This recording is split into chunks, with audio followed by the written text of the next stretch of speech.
Because every time something like this happens, I'm always like being blamed for like wanting this kind of attention. Like, who wants to tell somebody they got spat on? You know, that's humiliating. And I'm just like really. After dropping her debut single 212 in December 2011, Azealia Banks quickly became a breakout star. It hit the top 10 in the UK, selling over 600,000 copies, while also moving another 300,000 in the US. Her unique sound filled a gap in hip-hop at a time when Nicki Minaj was the only dominant female rapper in the spotlight. But despite her early success, Azealia's career took a sharp turn. A series of controversial comments, public feuds, and harsh remarks about other artists led to her being largely blackballed from the industry. Things got so bad that she posted some concerning messages on social media which appeared to imply that Banks had contemplated taking her life. Azealia even shared that she was so broke at one point that she was sleeping in a storage space because no one would hire her. Today we'll take a closer look at how easily Banks effortlessly destroyed her career. What kind of childhood does someone have to endure to become as complex and unpredictable as Azealia Banks? Born Azealia Amanda Banks on May 31st, 1991, life was never easy for her, and perhaps that's what shaped her into the fierce, chaotic figure she is today. Growing up in Harlem, New York City, Azealia was the youngest of three sisters, with one sister 8 years older and the other 13 years older. Before her life had truly begun, Azalia's father passed away from pancreatic cancer when she was just 2 years old.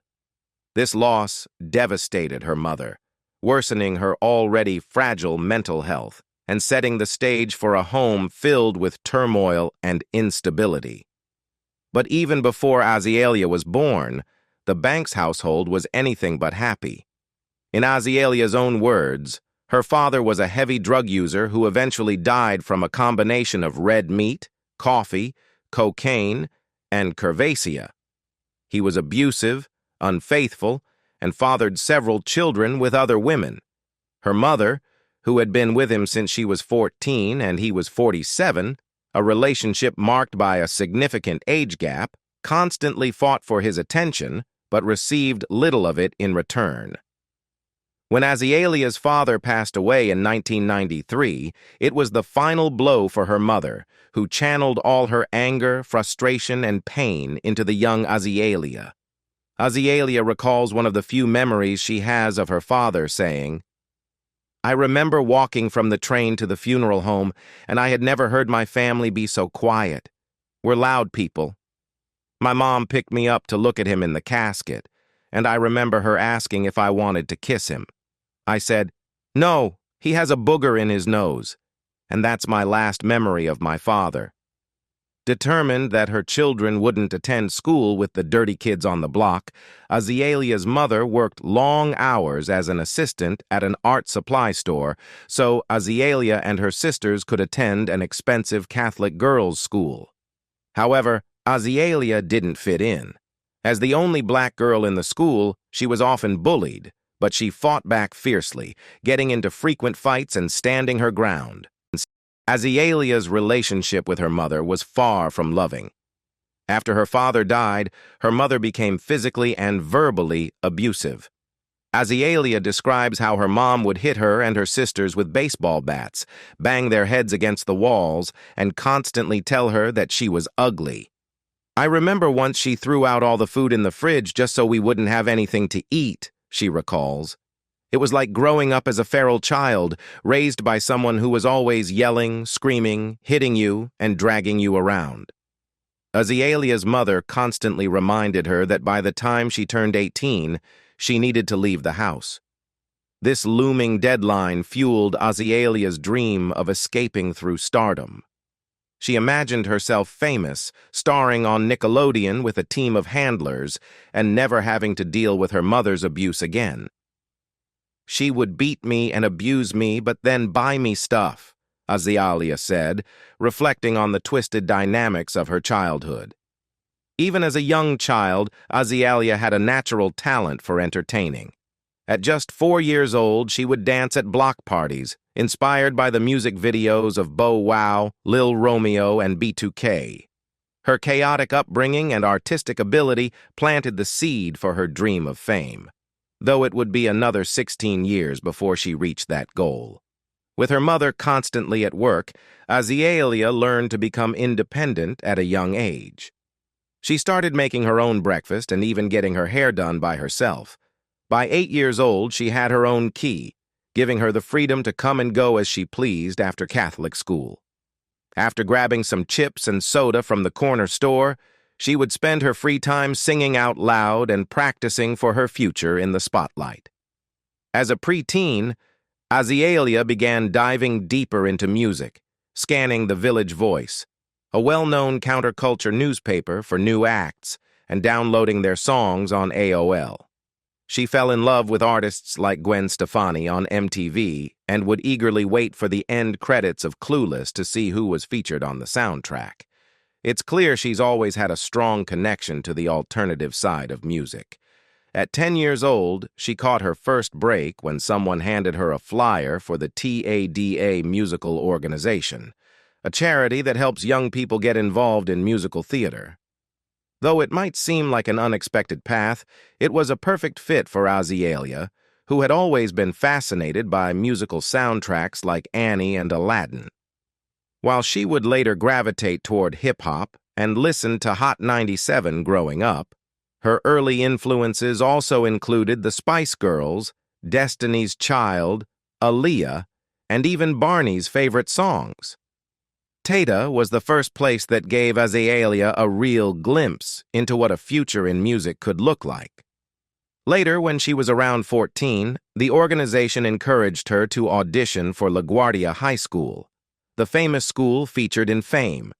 Its alumni include big names like Nicki Minaj, Timothée Chalamet, Robert De Niro, Jennifer Aniston, and Lorde. Azealia auditioned for the drama division but didn't make it in. Instead, she was accepted as a voice major and later transferred to drama. Azealia has said that LaGuardia was a turning point for her, as it was the one place where she truly felt free to be herself, away from the chaos of her home life. "When I was a kid, my mom was nuts," she shared.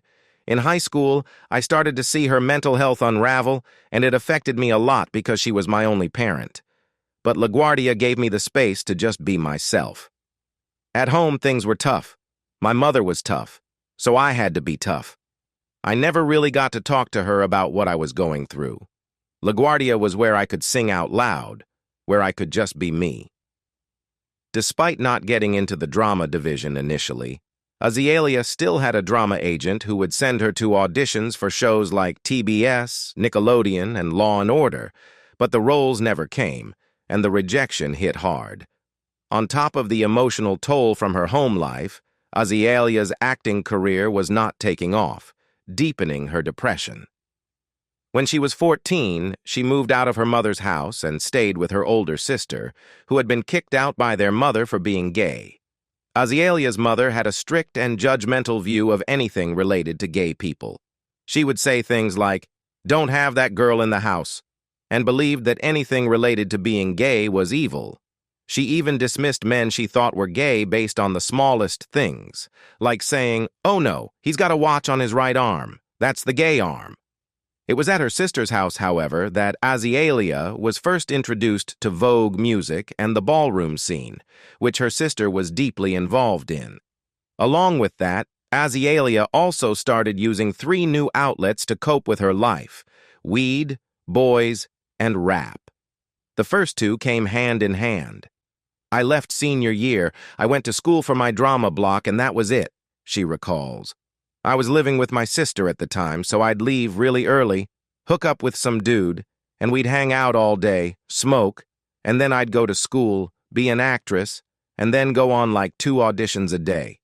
It sounds pretty laid back, but it was a way for her to escape. After years of auditioning without landing a single role, Azealia made the decision to give up on acting in her late teens. She wasn't getting the creative fulfillment she was looking for. But as soon as she shifted focus and let go of acting, things started to change. and that's when her rap career began to take off. At just 14, Azealia was inspired by a boyfriend who thought she could rap, and she decided to give it a try. Her first bars were about typical teenage stuff, guns, weed, and anything that came to mind. One of her earliest songs, The Hood B, included lyrics like, "I smoke and get high like Project Pat, leave a guy in the trap like a project rat."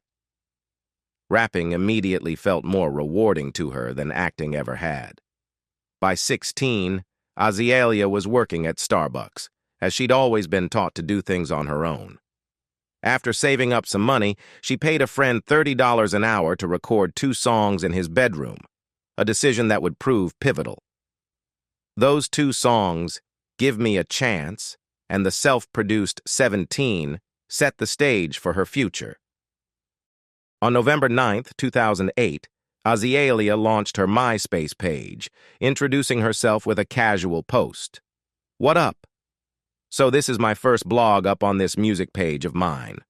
I'm trying to get it together, so I'm sure no one will really take it seriously until there are a couple of things up here. I got this, though. Hello all. My name is Azealia Banks." After convincing a friend to send her songs to Diplo, he began mentioning her in interviews, and the buzz around Azealia started growing. She began showing up at networking events and performances all across New York, and her career was officially on the rise. One of Azealia's first shows, when she was just 17, gives a glimpse into her early days. When asked, "How long did you write these raps?" she responded, "I've been writing these raps for like a couple of months. It's like some art project for real. I do a lot. I do a whole bunch of stuff. Like, I go to high school." Despite her youth, Azealia quickly caught the attention of influential figures in the hip-hop world. Notorious tastemaker and video director Vashti Kola wrote on a blog, "She's a 17-year-old MC, and she spits pure fire." Dante Gonzalez, who ran conceptual parties to promote artists, called her versatile and hyper-intelligent, but a teenager from Harlem. She even got a mention in The Guardian, which cheekily predicted, least likely to still be doing this when she's 26.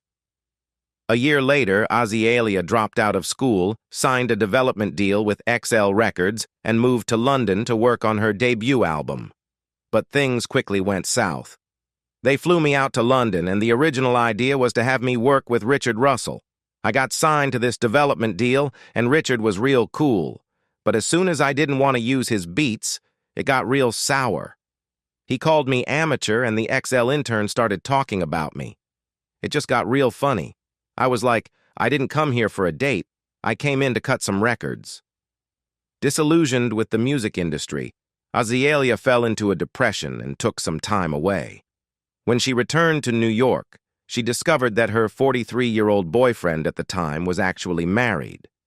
Feeling the need for a fresh start, she moved to Montreal with just $75 to her name. That move turned out to be incredibly fortunate. In Montreal, while working as an assistant, she met music manager Mike DeFreites, who would eventually help her secure the licensing deal for the beat to 212.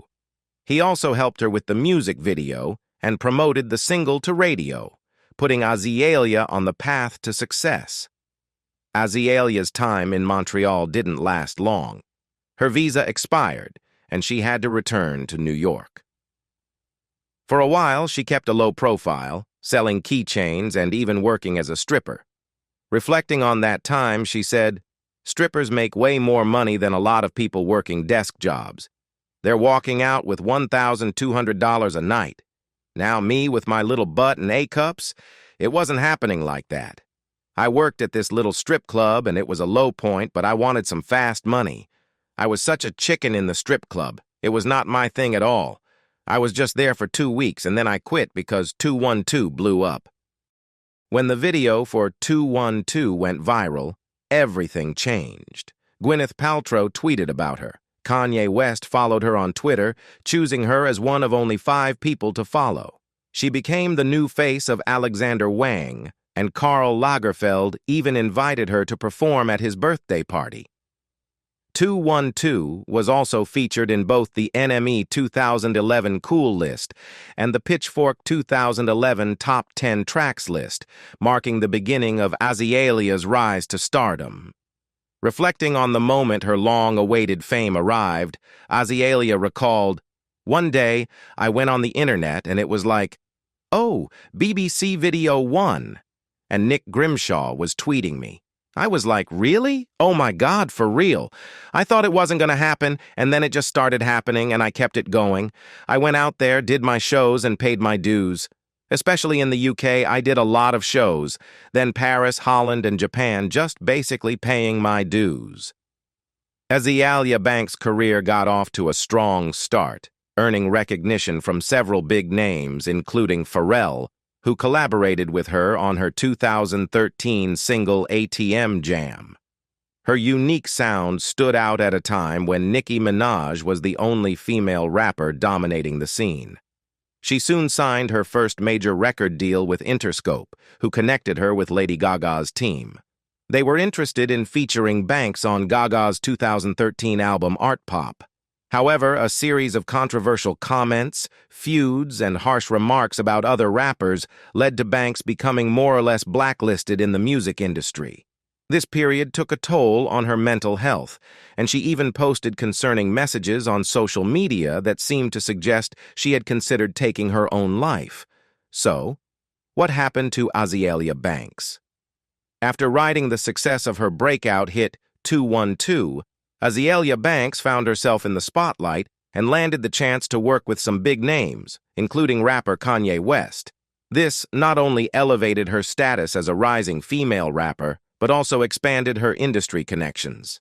In April 2012, Banks signed a contract with Troy Carter, who was managing Lady Gaga at the time. This is how their potential collaboration came about. However, before they could even get into the studio together, Banks accused Gaga of copying her style. The issue started when Gaga tweeted about providing a list of acceptable attire for their Swinefest, which included seashells, seahorses, and starfish. Banks responded, tweeting, sounds a lot like Azealia Banks' mermaid balls. Of course, Gaga wants to play mermaid again. Not picking a fight. Just all looks so familiar. To me. Banks also made some remarks about Gaga to industry friends, which eventually got back to the pop star. As a result, Gaga decided to cut ties with the collaboration, scrapping the song entirely. Despite this, Banks continued to accuse Gaga of stealing her music. In 2013, she tweeted, "Make sure you let them know where you got the title for Red Flame from. You stole that from the demo I sent you. Seriously. This one is free. Next time I'm charging. Team Katie." 2 years after releasing her debut album, Broke with Expensive Taste, Azealia Banks parted ways with Interscope, returning to the independent route. During this time, she released 2 mixtapes, Slay Z in March 2016 and Young Rapunzel, Part 2 in September 2019. While continuing to create music, Banks remained embroiled in feuds with various celebrities, frequently taking aim at stars like Zayn Malik, whom she targeted with a racist attack in a series of troubling tweets. She also made comments about Lizzo's weight, questioned Nicki Minaj's success in female rap, and criticized Beyoncé for allegedly stealing from talented women. It became clear that if her career hadn't already suffered after parting ways with Interscope in 2014, her ongoing drama with other artists had only worsened her reputation, to the point where even some of her fans began questioning their support for her. In August 2020, Banks left her followers concerned when she tweeted about feeling tired of being a target of ridicule. She wrote that the constant public scrutiny was making life harder than it's worth, and seemed to hint at having suicidal thoughts, saying, "I think I'm done here." This pandemic, extreme lack of social interaction, no intimacy, combined with constant public ridicule, is making life harder than it's worth. "I think I will end my tenure here on Earth soon." Her fans immediately expressed their concern, worried that these tweets were a cry for help. However, later that month, Banks reassured everyone by posting a photo on Instagram with the caption, "I'm fine, better than I was before." Azealia Banks recently opened up about the hardships she faced on her path to fame, including some struggles that continue to affect her today. The 33-year-old rapper graced the cover of Dazed Spring 2023, where she shared candid details about her turbulent career, revealing that she once had to sleep in a storage space because she was so broke during a particularly low point. The 212 artist reflected on how the public and media frequently labeled her a bad person, a narrative she admitted started to influence how she saw herself. Over the course of her decade-long career, Banks was once hailed as the new it girl of house music. However, her outspoken nature and clashes within an unsupportive music industry ultimately left her sidelined. "There was a time when people didn't want to hire me," the Harlem native revealed. "I had Nana S stealing my royalties and all types of tea. Like there was a point in time when I was so broke that I was sleeping in a storage space, famous and broke." While she acknowledged that she sometimes contributed to her ostracization, Banks didn't shy away from defending herself. "I could be a little messy," she admitted. "Everybody makes a bad joke sometimes. Like, who cares? Quentin Tarantino gets paid $500 million to make really bad jokes all the time. Come on, let me get my tea off." Banks's history of controversies is long and often contentious.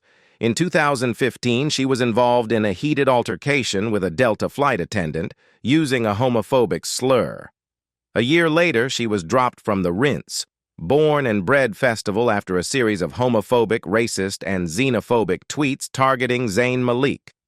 Most recently, in December 2022, Banks reignited criticism by calling the entire continent of Australia racist, referencing a 2015 incident where objects were thrown at her during a show in Brisbane. In the Dazed interview, Banks shed light on how these incidents and public perception shaped her behavior. "I was always being told that I was a bad person, and I guess I kind of just accepted it as the truth," she said. "That early indoctrination, especially during my fundamental years, followed me into the music industry. You'd see me lashing out at people and just, being bad, because that's who I was told I was." Despite her history, Banks has been keeping a lower profile on social media and focusing on her online wellness brand, Cheapy XO.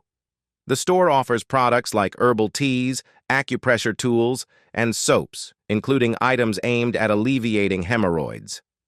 While Banks has taken responsibility for some of her career's missteps, she made it clear she isn't seeking redemption. People are always like, "Oh, it's the Azealia Banks redemption arc, but who the am I redeeming myself for?" "You should be trying to redeem yourselves for me," she said unapologetically. Many believe Azealia Banks sabotaged her career with her controversial activity on Twitter, where her so-called radical statements devolved into racial slurs, homophobic language, and baseless allegations. However, there might be more to the story. Re-listening to Broke with Expensive Taste in 2024 reveals an album of remarkable quality, almost incompatible with an industry driven by mass appeal and profit margins. This pattern isn't new. History offers other examples of groundbreaking artists who struggled to fit into the rigid structure of the music industry. Before the rise of social media, Mos Def's boundless creativity and artistic integrity often clashed with industry expectations, leaving him on the outskirts of mainstream success. Similarly, artists like MIA and Lauryn Hill, brilliant, multifaceted talents, found their visions constrained by an industry demanding compromise. Lauryn Hill, for instance, created one iconic album, yet walked away from the spotlight, unwilling to conform to the system's limitations. Banks's online behavior undoubtedly played a role in what many view as her downfall.